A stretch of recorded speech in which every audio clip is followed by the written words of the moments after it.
El director como educador y líder en la comunidad.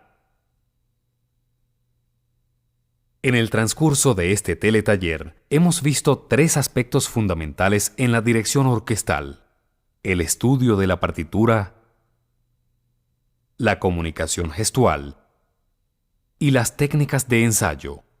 Para finalizar, debemos agregar un cuarto aspecto de suma importancia: el papel del director como educador y líder en la comunidad.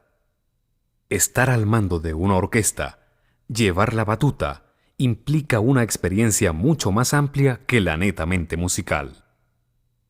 El hecho de liderizar un grupo de músicos significa compartir vivencias, conocimientos y emociones. Significa orientar sensibilidades y condiciones sociales. Y por sobre todo, significa motivar propiciando la cooperación y participación del individuo en el trabajo de grupo. Significa formarse como persona capaz de participar creativamente en el proceso de desarrollo histórico del espacio social en donde actúa. Hoy en día, el Sistema Nacional de Orquestas Juveniles e Infantiles de Venezuela comprende a más de un centenar de orquestas en las que participan miles de jóvenes y niños. El alcance del quehacer creativo trasciende el ámbito puramente artístico para incidir de manera positiva y directa en el núcleo familiar, la vida comunitaria y la sociedad en general.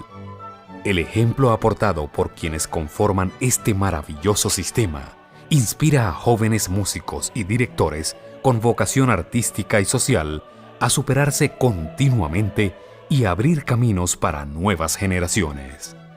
El primer reto que afronta el director de una nueva orquesta infantil o juvenil es despertar interés en el ámbito local. Bueno, pienso que la función de un joven director que constituye un núcleo orquestal, por ejemplo, en una ciudad de provincia, posiblemente con una ciudad pobre, en una comunidad de bajos recursos, que ignora la experiencia sinfónica, que desconoce el repertorio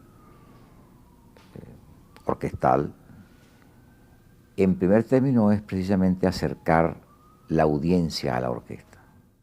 La música es un trabajo de construir y a partir de ahí es que empieza la relación de la música con la ciudad, con el entorno, con la región. Que el niño y el joven que integra la orquesta sinfónica infantil o juvenil es generalmente la luz que ilumina la casa en la cual él vive y convive. La familia, sin duda alguna, es un punto primordial en el trabajo. Sin ellos, inclusive, no se pudiera llegar al éxito final de este proceso. Es la otra parte que trabaja en casa, es la otra parte que nos ayuda a que los muchachos estudien, es la otra parte que incita a la disciplina. Una vez la orquesta consolida sus primeros pasos para formar un público, viene la necesidad de buscar en el sector público y privado un apoyo que garantice la permanencia y el crecimiento. Está, desde luego, la posibilidad de que el director cuente con los organismos municipales y gubernamentales en general que lo respalden, ayudando a transportar su orquesta a otros centros públicos, a centros comerciales, a plazas, a parques, y esto incorpora cada vez nuevas audiencias. De tal manera pues que ahí se cumple o se va cumpliendo esa primera tarea de formación de públicos. El director está obligado. ¿Qué está sucediendo en el entorno? ¿Cómo la orquesta se inserta en su entorno? Fechas importantes, acontecimientos importantes. Entonces hay que mantener un monitoreo permanente del entorno, estar muy actualizado con lo que está aconteciendo en ese lugar y siempre tratar de relacionar la orquesta con todos esos eventos que suceden en ese estado o en esa comunidad. La música para cine es un vehículo importante, el saber revolucionar el formato del concierto, incorporando el fenómeno audiovisual la participación de lo cinematográfico e incluso de lo teatral, el poder enriquecer el concierto sinfónico con aportes de otras artes, de la poesía, de la dramaturgia, es importantísimo porque multiplica a los públicos. A medida que la orquesta afianza su habilidad técnica e interpretativa, se hace más grande el reto del director en su papel de líder en el proceso de crecimiento musical. Sería trágico que al cabo de cierto tiempo la orquesta supere al director, encuentre en el director una persona que no estudia, que no se supera a sí mismo, que no se recicla, que no es autocrítica, y entonces rechace al director, y ahí comienza una pérdida de autoridad, no solamente técnica, sino incluso moral, que lo derriba de esa posición y lo hace absolutamente inoperante. De manera pues que un director tiene que ser autocrítico, estudioso, profundamente preocupado por sí mismo, pendiente del desarrollo del arte de la dirección orquestal en su país y fuera del país, acucioso, investigador, y tiene que estar en continuo proceso de perfeccionamiento intelectual y de desarrollo técnico.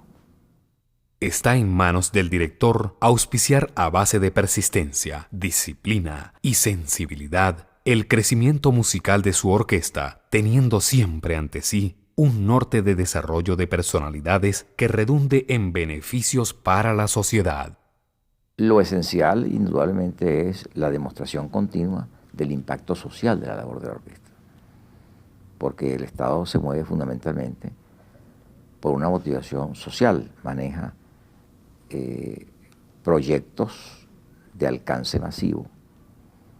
Generalmente se piensa que la música y las artes se reducen a un pequeño círculo elitesco, sin proyección ni conexión con el pueblo como tal, y el poder demostrar a través de las orquestas juveniles infantiles que esa conexión existe, se da, y que en el caso concreto de Venezuela, el número de núcleos orquestales juveniles infantiles posiblemente superior al de equipos deportivos juveniles infantiles, bueno, demuestra que hay una inmensa posibilidad, ¿verdad?, para mostrar y argumentar ante el sector público la necesidad de las orquestas.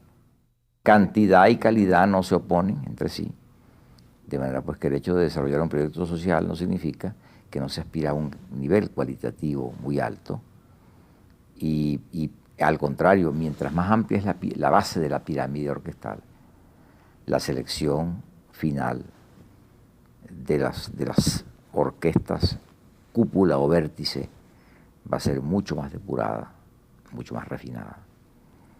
Y en este sentido se concilia el propósito social también con la pauta artística de la excelencia.